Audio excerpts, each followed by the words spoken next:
Atenção, a nossa próxima atração é uma produção independente. As informações e opiniões nela expressas são de total responsabilidade da produtora.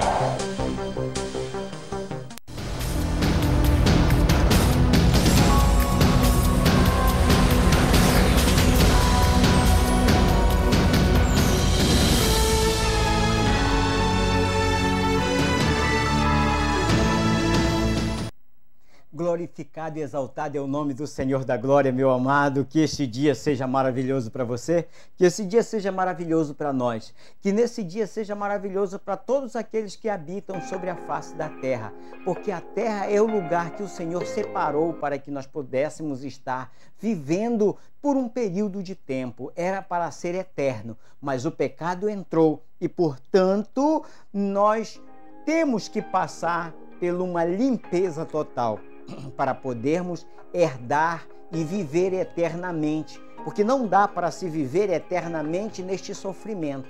Muitas pessoas dizem, eu quero ficar por aqui mesmo, eu quero estar aqui porque apesar de todas as dificuldades, ela continua sendo, a vida é boa. Mas, amado, eu digo para você que não é.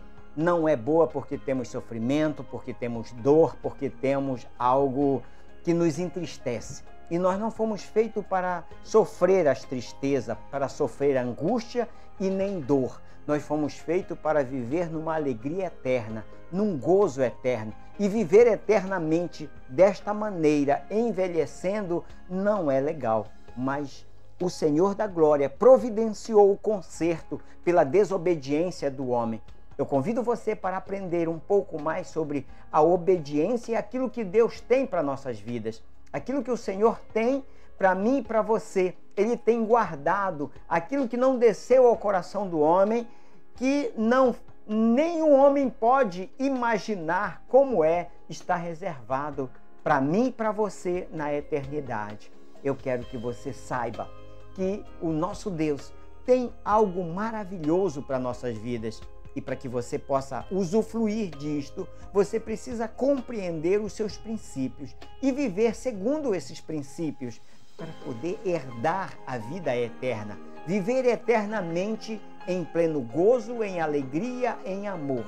Aonde não há tristeza, aonde não há dor, aonde não há sofrimento. Eu quero que você verdadeiramente conheça este Deus tremendo e maravilhoso. Porque, sendo assim, você vai verificar, você vai pelo menos saber o que o Senhor reservou para nós. Apesar de não ter descido ao nosso coração, é algo surpreendente, totalmente diferente de tudo aquilo que o Senhor tem reservado para mim e para você. Mas para que eu possa herdar esta vida eterna, eu tenho que viver sob princípios, nos princípios de Deus. E neste princípio de Deus, nós vamos deixar tudo o que é errado, tudo o que é erro, tudo que não agrada nem ao homem, nem às pessoas que estão próximo de nós e nem tampouco a Deus. Devemos tomar um outro rumo. É que nós, devido ao pecado, entramos em concupiscência, estamos distante de Deus e aprendemos muita coisa errada e ouvimos muita coisa errada, mas Deus, Ele traz um conserto. Através de Jesus Cristo, nós recebemos um conserto. E este conserto é para mim e para você. E para que você possa tomar posse desse conserto, você precisa conhecer o testamento do Senhor. A palavra do Senhor é o nosso testamento. E esse testamento, o testador, para que tenha validade um testamento, o testador precisa morrer. E Jesus morreu, mas ele só permaneceu morto durante 3 dias no seio da terra. Depois disso, ele venceu a morte, ele ressuscitou. E é por isso que estamos alegres, porque nós servimos um Deus vivo, um Deus que conhecemos, um Deus que se mostrou para mim e para você. Ele se mostrou na época para aquelas pessoas e deixou os seus escritos. É um Jesus, não é um Jesus idealizado, não, amados. É um Jesus histórico, é um Jesus que você pode constatar aonde ele andou, o túmulo aonde ele ficou esses 3 dias está lá, está vazio, meu amado. Não tem como dizer, existe, todos os lugares descritos na Bíblia, ele existe, estão lá, é histórico, todas as coisas são comprovadas cientificamente. Este nosso Deus é um Deus real, ele é espírito, mas veio sobre um corpo humano e esteve em Jesus, homem. Jesus que chamamos homem, 100% homem e 100% Deus. Este é o Deus que nós servimos, o Deus do impossível, o Deus maravilhoso. E hoje ele quer falar para você, ele quer dizer para você que tudo aquilo que você aprendeu, que tudo aquilo que você viveu até hoje, sem conhecer a Deus, ele vai te mudar, ele vai mudar você. E eu quero ler exatamente aqui, está em Efésios 4, e a partir do versículo 20, para que você possa compreender um pouco mais da transformação daquilo que o Senhor tem para mim e para você, para podermos herdar esta vida maravilhosa e eterna em felicidade plena. Amém? Vamos lá? Se você tem uma Bíblia, acompanha comigo a leitura. Puxa a tua Bíblia aí e abre no livro de Efésios, carta aos Éfesos, capítulo 4, versículo 20. E ela diz assim a sua palavra: mas vós não aprendestes assim a Cristo, se é que o tendes ouvido e nele fostes ensinados como esta a verdade em Jesus, que, quanto ao trato passado, vós despojeis do velho homem que se corrompe pelas concupiscências do engano, e vos renoveis do Espírito no nosso sentido, e vós revistais do novo homem, que segundo Deus é criado em verdadeira justiça e santidade, pelo que deixais a mentira e falai a verdade, cada um com o seu próximo, porque somos membros uns dos outros. Irai-vos e não pequeis.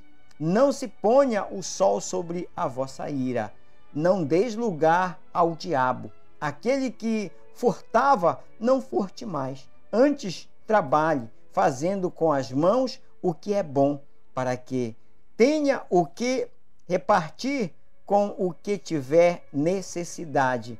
Não saia da vossa boca nenhuma palavra torpe, mas só o que for boa para promover a edificação, para que dê graça aos que ouvem. Não entristeça o Espírito Santo de Deus, no qual estáis selados para o dia da redenção. Aleluia. Maravilhosa esta leitura, o que Deus revela para mim e para você. É maravilhoso porque ele está dizendo como nós devemos nos comportar. Sabe, amados, o Evangelho é assim. O Evangelho, os 4 Evangelhos, eles falam de Jesus, eles mostram a Jesus, mostram os ensinamentos de Jesus, mas a igreja do Senhor, ela começa a ser formada e delineada a partir do Atos dos Apóstolos.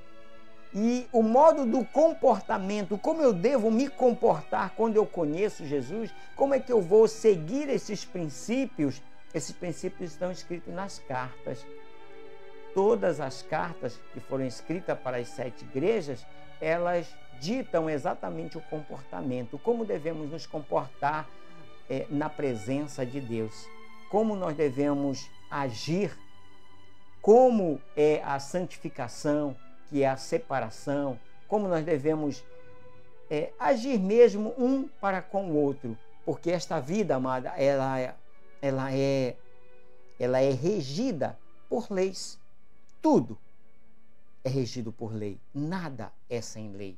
Tudo é preciso obediência, é preciso compreensão, É preciso seguir em frente para poder caminhar com Jesus. Jesus é o caminho, a verdade e a vida. E aqui é uma das informações a respeito de como devemos nos comportar. E eu quero que hoje você separe esses dias para você se comportar em conformidade, como diz a palavra do Senhor, porque é bênção, é algo maravilhoso, sabe, amados? Se você se comportar da maneira, seguir este manual, você vai viver feliz, você vai agir de maneira correta e só vai ter algo bom, porque você tem aquilo que você dá, porque você recebe multiplicado. Eu sempre costumo falar isso. E você pode verificar aqui na palavra do Senhor que ele começa a dizer: se é que você foi instruído na palavra de Cristo, tem que ser meus imitadores, tem que andar como eu ando, como eu andei, tem que praticar aquilo que Jesus praticou. Se você conhece, ou conheceu, ou você já está no caminho, você deve se comportar desta maneira. Então ele começa dizendo: mas vós não aprendeste assim de Cristo. Ninguém aprendeu errado de Cristo, porque Cristo, ele veio trazer aquilo que é bom e a maneira correta de se fazer. Se é que o tendes ouvido e neles fostes ensinados, como está a verdade em Jesus. Ele está dizendo para mim e para você que a verdade ela está em Jesus, que esta verdade de Jesus ela deve ser seguida, que eu vou seguir a Jesus, eu vou viver nas verdades de Jesus, porque eu fui ensinado. Se você não foi ensinado, você está começando a aprender. E a palavra do Senhor é o manual do homem. Não é um livro religioso, mas é um livro político. Muitas pessoas pensam que a Bíblia é um livro religioso, e na verdade é um livro de normas e leis. É um livro do reino, e reino é vontade de Deus. Tanto é que Deus é o nosso rei. Jesus é o rei dos reis, é Senhor de senhores. Por que este livro deveria ser de religiões, sobre religião? Não, é sobre comportamento, é sobre como eu devo viver. É livro de lei, é livro de reino, não é livro religioso para práticas religiosas em santidade. Santidade você pratica fazendo o que é correto. Ser santo é fazer aquilo que é reto diante de Deus e diante dos homens. Aí, isto é santidade. As pessoas pensam que santidade é estar sério dentro de uma igreja, não olhar para ninguém, estar na presença de um Deus só naquele momento, e depois você sai dali e vai praticar tudo aquilo que você não deve fazer. De maneira nenhuma. Vida com Cristo é vida prática, no dia a dia. Você leva Jesus para casa, ele não fica lá na igreja. Lá na igreja é apenas um lugar onde você se congrega, onde você se encontra com as outras pessoas para que juntos possamos se alegrar. Isto é a congregação dos santos. Mas a igreja é eu e você. A igreja do Senhor, que ela foi estabelecida a partir do Atos dos Apóstolos em diante, é prática de vida. Não tem nenhuma outra maneira de se viver as verdades de Cristo que não seja no teu dia a dia. E não apenas ir lá em um templo, ajoelhar-se e repetir diversas orações, ou orar, ou dizer assim: eu vou falar com Deus lá no templo, e eu saio de lá, eu não falo mais, eu virei de costa para Ele. De maneira nenhuma. O Senhor, Ele é do nosso dia a dia, todos os dias, todos os momentos. Ele disse: eu não vos deixarei só, eu estarei convosco até a consumação do tempo. Ou seja, o Senhor Jesus da glória, Ele está com cada um de nós. E aí as pessoas dizem: tem um anjo da guarda que está com cada uma das pessoas. Não existe o anjo da guarda.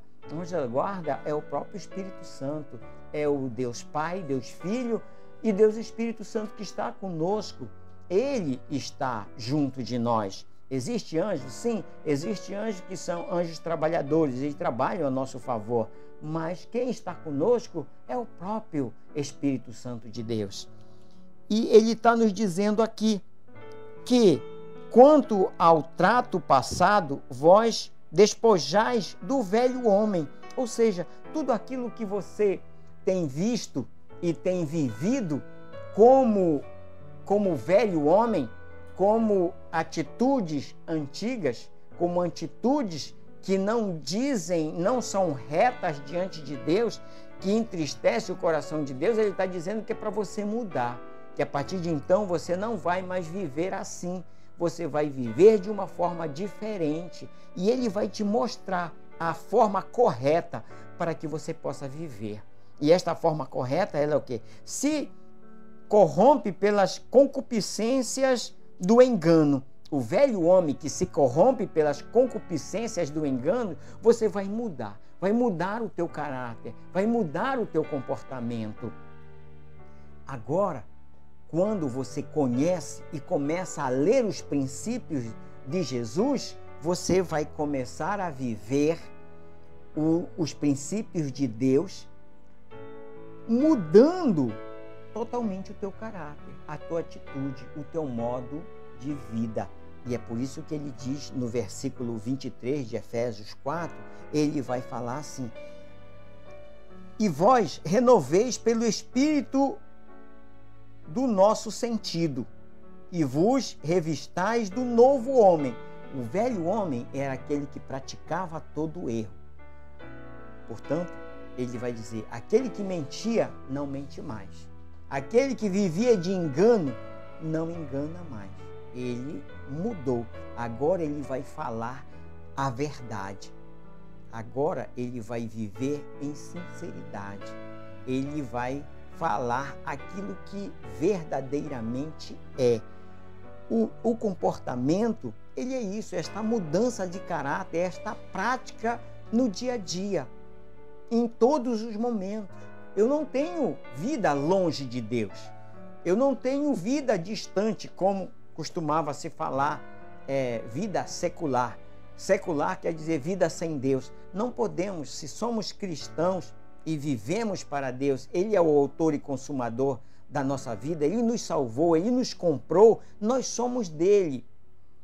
E nós não podemos largar Ele para ir fazer outras coisas que não seja errado. Não, eu não estou falando disso, não é momento agora de falar disso. Todos os momentos são momentos de falar de Jesus.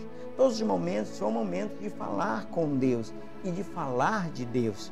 Ele continua dizendo no versículo 24 que segundo Deus é criado em verdadeira justiça e santidade. Olha, Deus é criada em verdadeira justiça e santidade. Se você vive praticando injustiça, você não tem caráter de Deus. Se você vive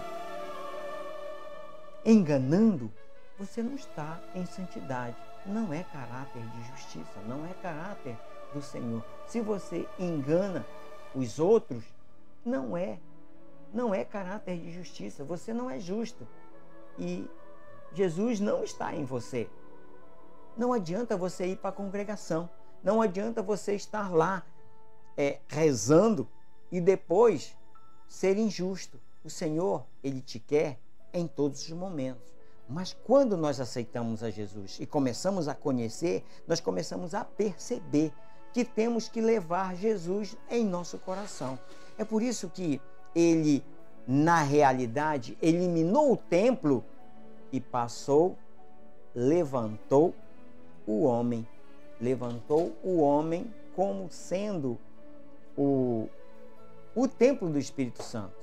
Agora, quando Jesus fala, os discípulos, os apóstolos, mostram para Jesus a grandiosidade do templo em Jerusalém. Mas o que acontece? Quando eles estavam se admirando do templo ali em Jerusalém e mostram para Jesus, Jesus diz assim: eu vou destruir e em 3 dias eu vou erguer um outro. Houve então pânico. Como é que este homem vai destruir e vai construir? Eles não ficaram admirados pela destruição, mas pela construção em 3 dias. Ninguém compreendeu, mas ele estava falando que através da sua morte e ressurreição em 3 dias, ele iria restabelecer um templo, não feito por mão humana, que é o meu coração, que é você, que é a sua pessoa, que é você em Cristo Jesus. Para que ele venha habitar dentro de mim, eu tenho que cumprir esses princípios de justiça, lealdade e santidade. E humildade. São 3 coisas que o homem deve praticar para Deus, que está lá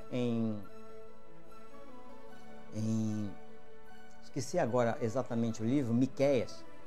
Acho que é Miqueias 6, 8, que diz assim: 3 coisas que Deus se agrada. Um homem que pratica a justiça, um homem que é benigno, tem uma benignidade, e um homem que anda humilde na presença do Pai. Essas 3 coisas agradam o coração de Deus. E quando nós praticamos isso, ele vem fazer morada no nosso templo, que é o corpo do homem. Para onde nós vamos, nós somos a igreja que levamos a presença de Deus. Não precisa mais irmos, porque antes, na época do judaísmo, antes de Jesus, precisava ir lá em Jerusalém para adorar. É por isso que todo judeu, uma vez por ano, aqueles que são messiânicos, que ainda estão esperando o Messias, eles continuam indo a Jerusalém uma vez por ano. Mas quando Jesus vem, o véu do templo se rasgou de cima a baixo. Olha, vocês estão livres disto. Mas o homem, ele é teimoso. E ele não quis se desfazer do templo. E ele continua com o templo 4 paredes. É maravilhoso, eu gosto. E a gente deve ir lá, porque juntos somos uma brasa, juntos podemos adorar, cantar, se alegrar, viver. Mas já não é só naquele lugar que é santo. Antes, os lugares eram sagrados. Agora, o lugar sagrado é o nosso coração. Aonde nós estamos, há santidade. Saímos de lá, não há mais santidade naquele lugar. Não existe mais um lugar determinado. Olha, este lugar é santo. Aqui está o Espírito Santo de Deus. O Espírito Santo de Deus não habita mais em lugares, mas ele habita em nossos corações. Ele está derramado sobre a face da terra. Mas hoje você ainda, olha, esse lugar é sagrado, não pode fazer nada aqui porque esse lugar é sagrado. Esta maneira é errônea, é errada de dizer. A terra está cheia da sua glória no coração de cada uma das pessoas. Se aqui é sagrado ou é consagrado ao Senhor, na hora que eu estou lá, mas na hora que eu saio de lá, ele deixa de ser sagrado ou consagrado. Tanto é que o templo de Jerusalém foi destruído e só tem lá um muro aonde as pessoas vão lá só para lembrar, só para ter referência, porque ele disse que não deixaria pedra sobre pedra. E 60 anos depois que Jesus profetizou isso, aconteceu. E o templo foi destruído, aquele templo onde ele disse que ele ia colocar o nome dele ali. Agora ele colocou o nome dentro de cada um de nós. Por isso que o meu nome mudou. Eu me chamava Pedro Alexandrino Cerdeira. Agora eu me chamo Pastor Pedro Alexandrino Cerdeira. Olha como mudou. Eu coloquei um nome na frente. Meu nome não é mais Pedro, mas é Pastor